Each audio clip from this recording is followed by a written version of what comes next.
Auzubillahiminash-shaytanir-rajim. Bismillahir-rahmanir-rahim. अस्सलाम वालेकुम students, how are you? Hopefully you are fine. अच्छा, कल हम लोगों ने ख़त्म किया था जुल्फ़कार अली भुट्टो का जो दौरे हुकूमत था। 1977 तक उसका दौरे हुकूमत रहा था। तो अब जो सेकंड दौरे हुकूमत शुरू हो रहा है वो जनरल मोहम्मद ज़िया उल हक़ का दौरे हुकूमत है। ये टॉपिक आज हम देखेंगे, इसको रीड करेंगे, इसमें से अहम चीज़ें जो है वो हम अंडरलाइन करेंगे, सारा समझेंगे, ठीक है।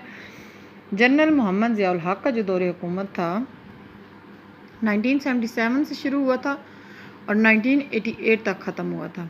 इसके बारे में आपको सारी डिटेल इस टॉपिक के अंदर मिलेगी कि जुल्फ़कार अली भुट्टो ने कबल अज़ वक्त यानी कि वक्त से पहले इंतख़ाबात कराने का ऐलान किया, इलेक्शन करवाने का ऐलान कर दिया और मार्च 1977 में इंतख़ाबात मुनक्कद करवाए। पाकिस्तान पीपल्स पार्टी का मुकाबला करने के लिए हिज़्ब-ए-इख्तिलाफ़ की 9 जमायतों ने मुत्तहिद होकर पाकिस्तानी कौमी इत्तेहाद PNA तश्कील दिया।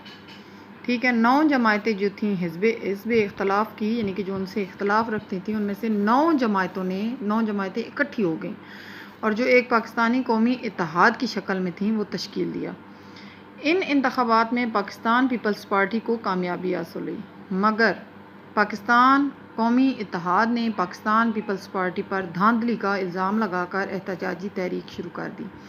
इलेक्शन तो हुए और पीपल्स पार्टी कामयाब भी हो गई। 9 जमायतों के मुत्तहिद होकर मुकाबला करने के बावजूद पाकिस्तान पीपल्स पार्टी कामयाब हुई, लेकिन जो पाकिस्तान कौमी इत्तेहाद 9 जमायतों ने मिलकर बनाया था, उन्होंने पाकिस्तान पीपल्स पार्टी के ऊपर धांधली का इल्ज़ाम लगाकर एहतजाजी तहरीक शुरू कर दी। जुल्फ़कार अली भुट्टो और पाकिस्तानी कौम इत्तेहाद के दरमियान मसले के हल के लिए मुज़ाकरात शुरू हुए। दोनों जो थी जमायतें, उनके दरमियान मुज़ाकरात शुरू हो गए। अभी ये मुज़ाकरात जारी ही थे कि जनरल मोहम्मद ज़िया उल हक़ जनरल थे फ़ौज के, उन्होंने क्या किया कि मार्शल लॉ नाफिज कर दिया। उन्होंने मार्शल लॉ नाफिज कर दिया। तमाम सियासी जमायतों पर पाबंदी आयद कर दी गई। ठीक है, मतलब जब मार्शल लॉ नाफिज कर दिया जाता है तो उस वक्त हुकूमत कोई भी सियासी जमायत नहीं चला सकती, फ़ौज के अंदर चली जाती है सारी हुकूमत। तो तमाम सियासी जमायतों पर पाबंदी आयद कर दी गई थी। जुल्फ़कार अली भुट्टो को गिरफ़्तार कर लिया गया था। इस तरह सियासी मंजरनामा यकसर तब्दील हो गया, यानी कि सियासी ये था कि पीपल्स पार्टी कामयाब हुई है और उनकी हुकूमत होगी, वो सारा कुछ तब्दील हो गया। अब जब गिरफ़्तार जुल्फ़कार अली भुट्टो थे, उनको नवाब मोहम्मद अहमद ख़ान कत्ल केस में सज़ाए मौत दे दी गई। जनरल ज़िया उल हक़ ने मार्शल लॉ के ज़रिए से इक़्तिदार हासिल करके कौम से अपने ख़िताब में मुल्क में 90 रोज़ के अंदर इंतख़ाब करवाने का वादा किया। जनरल ज़िया उल हक़ ने मार्शल लॉ लगा दिया था, फ़ौज का जनरल था, तो उसने जब हुकूमत हासिल कर ली तो उसने कौम से ख़िताब किया और उस कौम से क्या उसने कहा कि 90 रोज़ के अंदर अंदर इंतख़ाबात हो जाएंगे, मगर मुख्तलिफ़ वजूहात की बिना पर इंतख़ाबात मुलतवी किए जाते रहे, यानी कि इलेक्शन को लेट से लेट किया जाता रहा। आखिरकार क्या हुआ कि 1985 में 1985 में गैर जमायती जो बुनियादें थी, यानी कि जो नॉन पार्टी बेसिस पे थी, जो पार्टी में शामिल नहीं थी, आज़ादाना थी, उनके इंतख़ाबात करवाए गए और सूबा सिंध से ताल्लुक़ रखने वाले मोहम्मद ख़ान जुनेजो को वज़ीर-ए-आज़म नामज़द किया गया।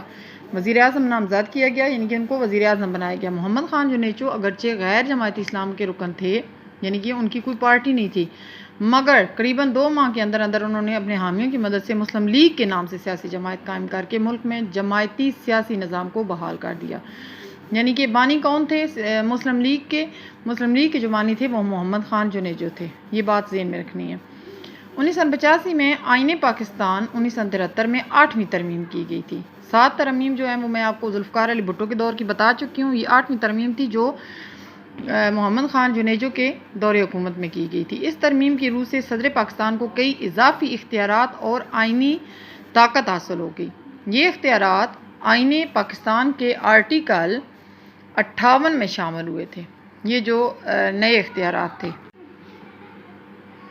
अच्छा जी, अब क्या था कि ये इख्तियारात आईने पाकिस्तान के आर्टिकल 58 में शामिल हो गए थे, जिसके तहत सदर पाकिस्तान को ये इख्तियार हासिल था कि वो पाकिस्तान की कौमी असम्बली को तहलील कर सकता है, यानी कि तोड़ सकता है, ख़त्म कर सकता है, जबकि सेनेट को तहलील करने का कोई इख्तियार ना था।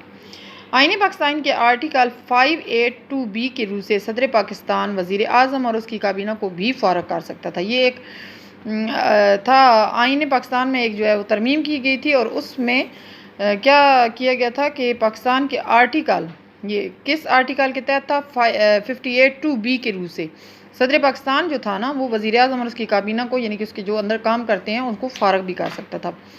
मोहम्मद ख़ान जुनेजो चूँकि जमहूरी मिजाज के आदमी थे, जमहूरी से मतलब ये कि तमाम अवाम को बराबर रखने वाले, इसलिए जनरल ज़िया के साथ उनकी बहुत ज़्यादा हम आहंगी ना हो सकी, क्योंकि जनरल एक फ़ौजी बंदे थे और उनका हुक्मराना मिजाज था और इनका मिजाज जो था वो जमहूरी था, तो ये दोनों आपस में इनकी बन ना सकी। दोनों के दरमियान इख्तलाफात पैदा हो गए, यानी कि दोनों के दरमियान काफ़ी लड़ाइयाँ शुरू हो गई, जिसकी बिना पर जनरल मोहम्मद ज़िया ने 29 मई 1988 को आईनी पाकिस्तान के आर्टिकल 58(2)B के तहत इख्तियारात इस्तेमाल करते हुए मोहम्मद ख़ान जुनेजो की हुकूमत का खात्मा कर दिया और कौमी और सूबाई असम्बलियाँ तहलील कर दी। ये जनरल मोहम्मद ज़िया ने 29 मई 1988 को किया था। असम्बलियाँ ख़त्म कर दी गई थी और मोहम्मद जुनेजो की हुकूमत का भी खात्मा हो गया था। अच्छा जी, सनती इस्लाहात जनरल ज़िया ने क्या किया था कि ज़ुल्फ़िकार अली भुट्टो की जो पॉलिसियाँ थी वो तर्क कर दी थी और बहुत सी सनतें उनके मालकान को वापस कर दी थी। ज़ुल्फ़िकार अली भुट्टो ने गवर्नमेंट के अंडर की थी और इसने बहुत सी सनतें उनके मालकान को वापस कर दी थी। उनमें काटन फैक्ट्रियाँ, चावल और आटे की मिलें वगैरह नुमायाँ थी। सरमायाकारी को तहफ़्फ़ुज़ फराहम किया गया था। बड़ी सनतें ज़्यादातर प्राइवेट शोबे में लगाई गईं, मुल्की बरामदात में इजाफ़ा हुआ। ज़राई इस्लाहात क्या थी कि ज़राअत के शोबे को तरक्की दी गई थी। ज़राई पैदावार पर उशर नाफज किया गया था। उशर क्या किस चीज़ को कहते हैं? ज़राई पैदावार पर जो टैक्स लगाया जाता है, जिसकी शरह बरानी इलाकों में 10% थी जबकि नहरी इलाकों में 5% थी। हाक के दौर में जो थी तालीमी इस्लाहात वो क्या थी कि इस्लामियात और मुतालिया पाकिस्तान के मज़ामीन को ग्रेजुएशन तक लाजमी करार दे दिया गया था। ये दोनों मज़ामीन जो थे वो ग्रेजुएशन तक लाजमी करार दे दिए गए थे। ये तालीमी इस्लाहात में बात हो रही है, ठीक है। ख़वातीन के लिए अलग यूनिवर्सिटी के क़याम के लिए इक़दाम किए गए।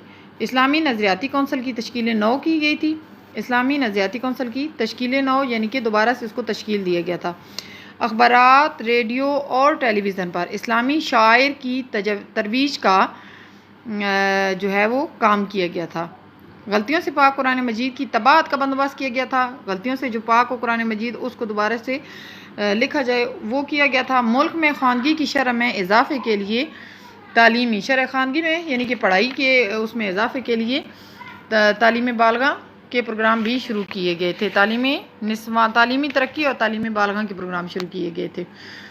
उसके अलावा क्या था कि सेहत से मुतल्लिक जो है ना वो मुल्क में सेहत की सहूलियात की फराहमी के लिए प्रोग्राम शुरू किया गया था, जिसमें दही इलाकों में बुनियादी सेहत के मराकज़ के अलावा लेडी हेल्थ वर्कर के ज़रिए से तिब्बी सहूलियात की फराहमी का आगाज़ किया गया था। ये 2-3 चीज़ें सेहत से मुतल्लिक की गई थी। माशी इस्लाहात में क्या किया गया था कि 1980 से ज़कात का निज़ाम सरकारी सतह पर नाफज कर दिया गया था। यकम रमज़ान मुबारक को बैंक के मुसलमान खातेदारों के अकाउंट से 2.5% सालाना के हिसाब से ज़कात काटी जाने लगी थी। ये ज़कात का निज़ाम जो है वो सरकारी सतह पर नाफज हो गया था। वैसे जो है वो जब यकम रमज़ान होता था तो बैंक के जो मुसलमान खातेदार थे यानी कि जिनका अकाउंट होता था उनसे जिनके पैसे मतलब होते थे उनके अकाउंट से 2.5% तक ज़कात काट ली जाती थी। सूद से पाक बैंकारी का निज़ाम कायम किया गया। तमाम बैंकों में नफ़ा और नुकसान में शराकत की बुनियाद पर अकाउंट खोले गए। ये इतने टॉपिक माशी इस्लाहात तक मैंने आपको आज इस टॉपिक के पॉइंट पढ़ाए हैं। जो चीज़ समझ ना आई आप दोबारा से पूछ लीजिएगा और होपफुली कि आपको समझ आ गया होगा। सारा आप एक दफ़ा रीड करेंगे। मैं बार बार वही कह रही हूँ कि ये 2-3 अदवार आए हुए हैं मुख्तलिफ वज़ीर आज़म के, तो इनके आपने जो है वो पॉइंट्स आपस में मिक्स नहीं करने। ठीक है, अल्लाह हाफ़िज़।